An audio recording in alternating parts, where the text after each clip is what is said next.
0:12 a.m. In the stillness of Gansu's midnight, the sky suddenly flared, torn open by the hand of a fire god. Two Chinese intercontinental ballistic missiles rose from their silos, screaming through the atmosphere, carrying a weapon the world had never seen before: Iron Rain.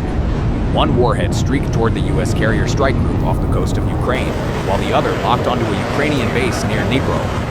Inside them, over 6,000 steel pellets fitted with 20-second delayed fuses, designed to pierce through steel, concrete, and human flesh before detonating in unison. That moment was more than an attack. It was a declaration marking the dawn of a new era in warfare.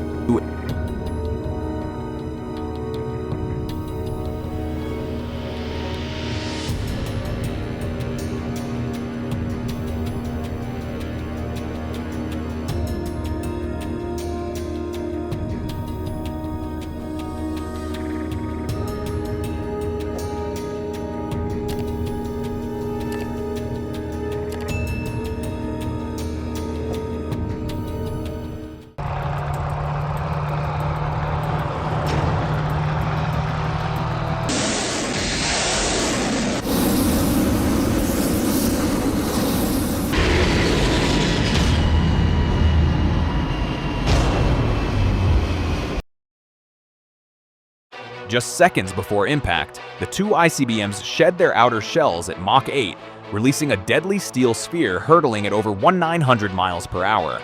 The bomblets inside didn't detonate on contact. They tore through hulls, fuel depots, and bunkers, then lay dormant, ticking down like seeds of death. 20 seconds later, they exploded in unison, turning everything inside the blast zone into a sealed inferno. No defense system, Aegis, Patriot, or NASAMS was ever designed to stop an invisible storm of metal like this.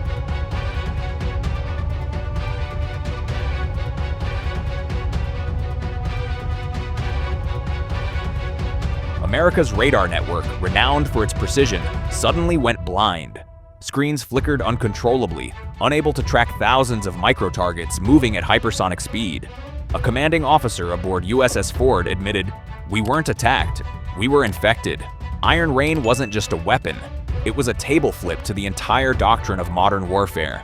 For the first time since World War II, a Chinese system had punched through US defenses, turning the notion of absolute security into a strategic illusion. And worst of all, this was only the opening act.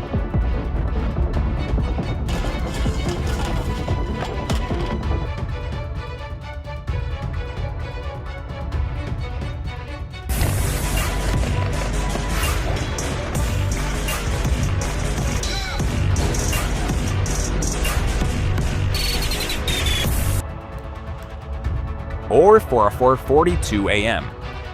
A high-altitude detonation lit up the entire horizon, unleashing a rain of micro-shrapnel that pierced through everything in its path. At sea, the metallic impacts on the ship's hulls sounded like hail on steel roofs, but every drop carried enough force to tear through engine compartments. Within seconds, the US and Allied fleets realized this was no test. It was a calculated strike, engineered to inflict damage and deliver a chilling message. America was no longer untouchable.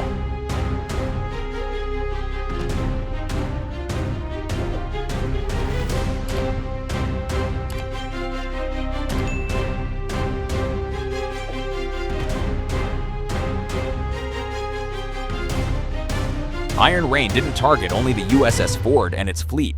The second ICBM struck deep into Ukraine, turning a base near Dnipro into a proving ground of blood and fire. The dual strike forced Washington and Kiev to confront two battlefronts simultaneously, defending naval assets while salvaging their ground infrastructure.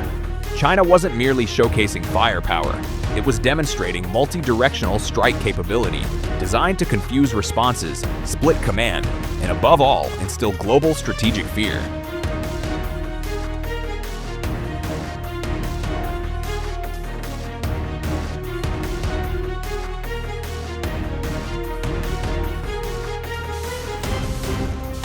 The first seconds of Iron Rain revealed a chilling truth.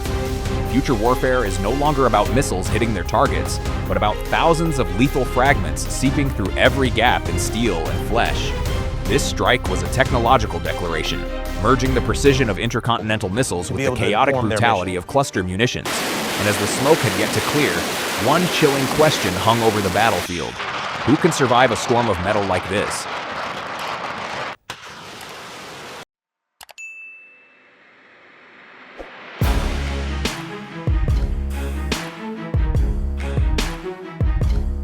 Just 17 seconds before Iron Rain dispersed, the USS Ford detected its trajectory, a razor-thin window between existence and annihilation.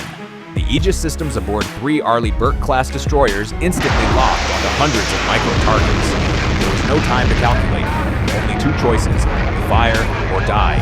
In that moment, alarms blared, weapons loaded, and orders echoed in unison, forming a symphony of survival. America wasn't just fighting a new weapon, it was fighting time itself as the countdown to destruction ticked relentlessly on.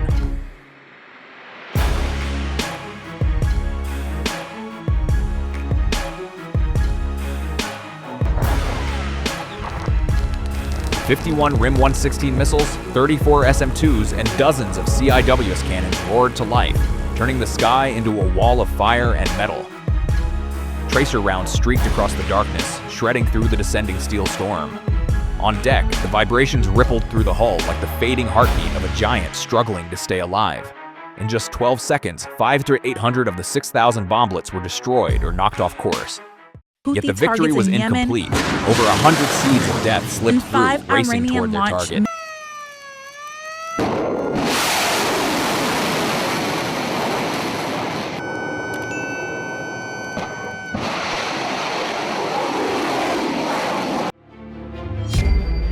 Moments later, 7 bomblets pierced the starboard side of USS Mason, burrowing deep into its engine room and deck structure. 20 seconds later, they detonated, sending shockwaves through the entire hull. Flames erupted, smoke filled the narrow corridors, and 10 sailors were injured, one of them severely burned. Yet within 90 seconds, the automatic fire suppression system extinguished the blaze completely. USS Mason remained combat ready. It wasn't just a triumph of engineering, it was a testament to human resilience, proof that courage can endure even the fiercest storm of steel. As the smoke cleared, the fleet commander reported, "We faced Iron Rain and survived, barely." The US fleet had halted a weapon the world had never seen, but at the cost of a shattered illusion. America was no longer immune to every attack. This was not merely a clash, it was a warning etched into steel. The enemy had found a way to make America bleed, and if left unanswered, this wound would invite the next strike.